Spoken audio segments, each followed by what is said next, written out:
Hi, hi there, everybody. And I just wanted to do this unplanned short little live video to comment on the news that came in overnight that there has been another assassination attempt on the life of President Trump.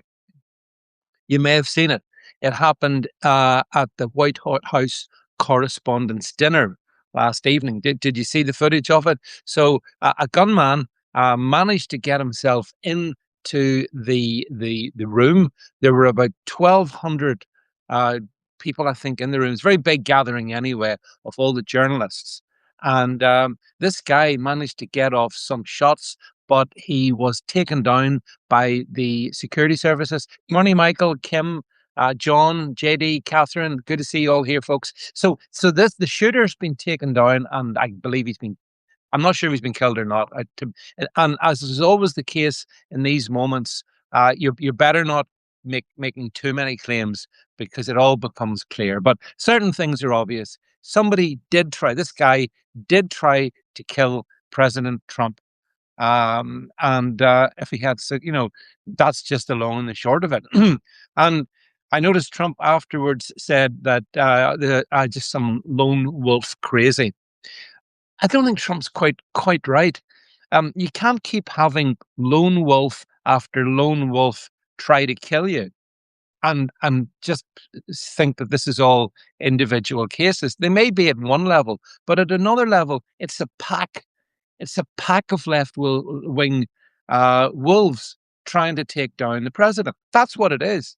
But for the grace of God, President Trump could be dead today. Who do you think wants that?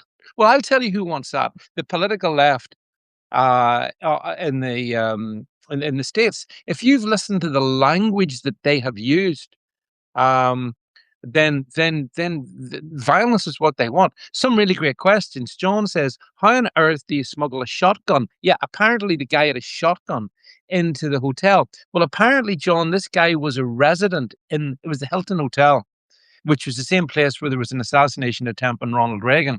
So this hotel has got a really bad record. Um, and I don't know how. I understand he was a guest in the hotel, but how he managed to get himself down into the basement where the ballroom is, where the event was uh, uh, happening, I don't know. I don't think it's a false flag. This one, I think this was another genuine attack. If you've been, I mean, I follow U.S. politics very closely, maybe too closely, but I do. I'm very interested in it. It sort of cheers me up compared to the awfulness of our local British politics. And what's been very obvious is that the rhetoric coming from the left is increasingly violent. There are individuals who are, very popular now on the in the talking salons on the left in the states who openly advocate murder, kill. I mean, there's one guy whose name I forget, and he's been on media basically saying that, for example, whenever you remember the health insurance chief executive was shot dead about 2 years ago, I think it was. I remember watching it when I was away in Austria on holidays. And this guy's justifying that, saying, yeah, well, we have to kill some people. Yeah, the, there's a murderous hatred towards Trump. And all I would say is this, look, Trump, yeah, Michael says, why did Trump not appear remotely? Do you know, Michael, the thing is that Trump, uh, you know, a White House Correspondents' Dinner is an event that just happens every year. Also, very interesting to see the response of some of the journalists. So here's this moment in time when someone was trying, with a shotgun, as John says, to take out Trump. And what did the journalists do? At least one journalist. In the chaos, she grabbed a couple of wine bottles. I think the video is up on my X feed. If you check me out over on X, yeah, you see, this is what she did. This was her reaction. The media is such scum. Honestly, I hate. I've always hated the media for as long as I can remember. Right, I suffer from media derangement syndrome. Right, because the mainstream media is simply so awful. Uh, but Michael is right there. Michael says the leftists accuse the far right of violence all the time. Same with Charlie Kirk's murder. And actually, Michael, that brings up another important point.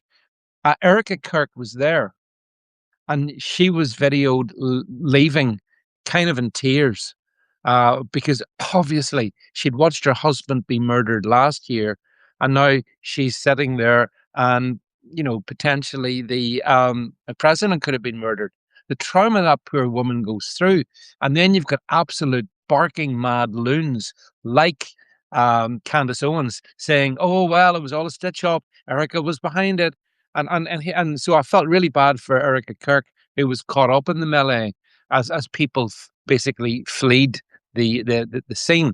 Now, the security services, if you watch the video, I mean, they do very well. They come in really fast. They take Trump out one side. David Vance is there. He's taken off stage the other side very quick, no hesitation. And that was good. That was a good thing. But yes, there's very, very interesting questions come out of this. It's like, how did the guy get there? There has to be a full investigation. How did a gunman get so close? Apparently, a Secret Service agent was shot, but he wasn't killed. And apparently, his security vest helped stop him from being actually killed, shot dead. But he's in hospital, I understand. So there was an injury.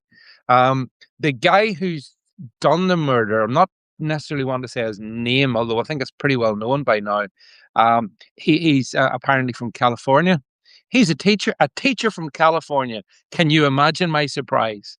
And that's the sort of truth of the matter. That's how deranged the political left is in the US. They want Trump dead. And as I've frequently said, Trump is not perfect. I know he gets some things wrong. There's some things I disagree with him on, as well. I'm not just sort of wide-eyed fanboy, but you know, just look at the Trump versus the others. Imagine if we had, oh, I don't know, Kamala Harris as in the Oval Office, or Gavin Newsom, or any of these clowns on the left who actually foment violence. Remember, we've just discovered, for example, in the last few days, that the SPLC, the Southern Poverty Law Center, is actually funding the KKK. Yeah, really. And I noticed the BBC didn't cover that story. I wonder why that is, BBC. Any thoughts? Why don't you want to talk about the fact that one of the largest elements within the grievance industry, the SPLC, is actually paying 3 million to the KKK? And we're behind the I'm sorry, I'm just gonna grab myself a coffee here to keep the vocal cords as clear as possible at this time of the morning. Yeah, the whole sort of political left establishment wants Trump dead, and that's what you saw happening last night. Now, this all comes obviously very close to King Charles traveling to the States later this week.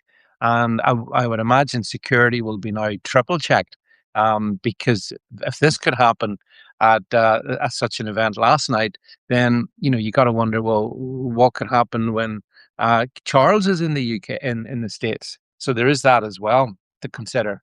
Um, I listened laughably, by the way, this morning to the BBC. The BBC they had on one of Starmer's apologists in chief, Darren Jones, the most slippery character, and they had him on, and he was being asked, "Do you think King Charles will take Trump to one side later this week, have a quiet word in his ear, and tell him, look, just back off the criticisms of Sir Keir?" Could you imagine that ever happening? These fall into the category things that will never happen, right? There's no way King Charles would, I believe, try to suggest to Donald Trump back off the criticisms of Keir Starmer. Um, President Trump's very careful in what he says. He criticizes Starmer. It's perfectly obvious that he's got a great love of the United Kingdom. He wants the uh, yeah. I just seen John Saunderson's comment here. That's why I love this, because I get to interact with you. Um, it looks like hotel residents were security vetted as well as Mandelson. That's a very good point. That's an excellent point. But then you see, there may be people in and around Trump who would be happy enough if he was killed. That's the other thing to consider. He walks a very perilous line, this man, and I do think that when he was almost killed on the 13th of July of 2024, I mean that was a moment of, I think, divine grace, providence, if you will, whatever you want to call it. That bullet skimmed his ear, but didn't go into his head. He could have been murdered live on TV. And last night at the White House Correspondents' Dinner, I think there were plenty of people who would have been very happy to see President Trump dead. And even reporting the news, this is incredible. Even reporting the news, I noticed that there's at CNN in the States talked about the fact that there'd been an interruption to the White House Correspondents' Dinner. An interruption? Is that like when Abraham Lincoln was shot in the back of the head? That was an interruption to a theatrical event? Interruption. This is the language of the left. Frankly, the left wing media want to sanitize violence as long as it's being used against the right, and in particular, President Trump. They want to sanitize violence. These people have got no morality about them at all. They really haven't. You can disagree with anybody, as I'm sure we can disagree with each other if we want. We don't want to wish each other dead. We can just say that's a difference of opinion, and that's fine. We just move on. But in the States, there's a very heated environment at the moment. It's been brought about, I believe, entirely by the left. I heard the actor Brian Cox, the Scottish guy. He was on the BBC Morning Politics program today, telling us that Trump kind of brought it on himself. And this is the language. Michael, I agree with you, by the way. The CIA and the FBI, they had become corrupt. I think there's been an effort made to make them less corrupt. But yeah, you got a point. Yeah, absolutely. I've got a point. That even those tasked with keeping the president safe, can you trust all of them? I don't know that you can. But hopefully we can trust enough of them. Thankfully, anyway, thank God, last night it worked out and the president wasn't shot dead in front of the journalists. Um, John makes another point. A shotgun would take your head off. I'm never just. Yeah, I know. This is the thing. It's incredible. Now, Trump has given a press conference after it where he seemed to be absolutely fine. None of the shots went near him or JD Vance, the vice president. So as far as I know, the gunman was cornered very, very quickly. And he did get a few shots off, but I don't think they were at the president, who was sitting at the top of this large sort of gala dinner. Um, and in some ways, I don't even know why Trump does a White House Correspondents' Dinner. Most of the media hate him. Most of them, not all of them, but most of them hate him. Most of them would have been very happy if those bullets last night had have gone into Trump's body. That's the truth of the matter is. So, look, I mean, that's where we are in this one, folks. We have a very febrile environment in the States. We had another attempted assassination of President Trump last night. I'm thankful that it failed. I'm glad that the gunman has been apprehended. I don't know his status. I don't know what the story is. That will all emerge, I'm sure, today. I have seen quite a few things emerging on the internet. Um, I'm old enough to now realize that don't go with everything that you see in the immediate aftermath, but it certainly looks like this gunman, this attempted gunman, was a left-wing Democrat, Kamala Harris endorsing Californian, who was a teacher. That's what's being suggested. Time later, I'm sure in the next 24 hours we'll get more information on that. But there we go, folks. It just shows you that. Um, John says, I can't understand why the gunman wasn't immediately shot. I don't know. That's a very good question. He seems to have been. I have seen footage of him lying on the floor, handcuffed. So he wasn't shot. Um, but then sometimes that's quite good, because if you take them alive, then you get more information from them. But I'd have been quite happy for him to be shot dead, to be honest. Absolutely no problems with that at all. But yeah, I'm afraid President Trump, as I say, he's imperfect and he doesn't do all things correctly, but he's still way better than anything else we have. So look, that's it from me for this little live stream I wanted to put out. If you read my Substack, there's several articles going out today. There's a guest article just gone out by my good friend Andrew, who Andy Mack, as he calls himself, on it's my Substack. Have a good read. It's an excellent article on Brighton.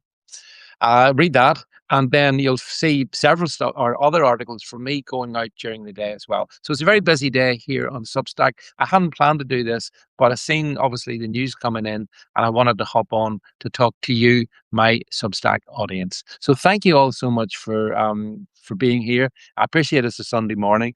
And it's not often I don't do these normally on a Sunday morning, but then again, it's not every Sunday morning. There's an attempted assassination on the life of the President of the United States. Thank you all so much.